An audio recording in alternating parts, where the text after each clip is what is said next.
Middle ఈస్ట్లో యుద్ధం ఇంకా ఉధృతం అవుతోంది. డొనాల్డ్ ట్రంప్ పోల్ ప్రామిస్ ఆయన ట్రంప్ 2.0 ఎలక్షన్ క్యాంపెయిన్లో ఉన్నప్పుడు ఒక మాట అన్నారు, అమెరికా ఇక ఫరెవర్ వార్స్లో ఎంటర్ అవుతుంది. ఫరెవర్ వార్స్ అంటే చాలా కాలం పాటు సంవత్సరాల తరబడి యుద్ధాలు చేయడం అనమాట. వియత్నాం వార్ కావచ్చు, ఇరాక్ మీద అప్పుడు అమెరికా చేసిన యుద్ధం కావచ్చు, వీటిని చాలా వరకు ఫరెవర్ వార్స్ అంటాం. వియత్నాం వార్ అయితే దాదాపు 20 సంవత్సరాలు నడిచిందనమాట. దీనివల్ల ఆస్తి నష్టం, ప్రాణ నష్టం, అన్నిటికన్నా ఎక్కువగా ట్రూప్స్ యొక్క మొరల్ డౌన్ అయిపోద్ది, బడ్జెట్స్ డిప్లీట్ అయిపోతూ ఉంటాయి అన్నమాట. అలాంటి ఫరెవర్ వార్స్ అనేవి ఇంకెప్పుడు జరగవు అని చెప్పి డొనాల్డ్ ట్రంప్ సంవత్సరం క్రితం చెప్పారు. అయితే ఇరాన్ యుద్ధం మనం చూస్తే కనుక 4-5 వారాలు ఉంటుందేమో అని చెప్పి డొనాల్డ్ ట్రంపే అన్నారు.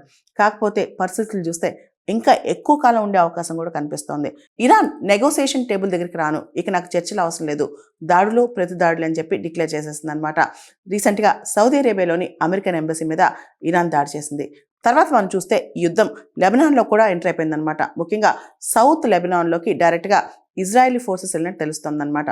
మనం చూస్తే లెబనాన్ నుంచి ఏదైతే అక్కడ టెర్రరిస్ట్ ఆర్గనైజేషన్ ఉందో హెజ్బుల్లా, ఇరాన్కి సపోర్ట్గా ఇజ్రాయెల్ మీద దాడులు చేస్తుందన్నమాట. ఇవన్నీ చూస్తుంటే అనేక దేశాలు యుద్ధంలోకి ఎంటర్ అవుతున్నాయా అనే పరిస్థితి కూడా కనిపిస్తుంది.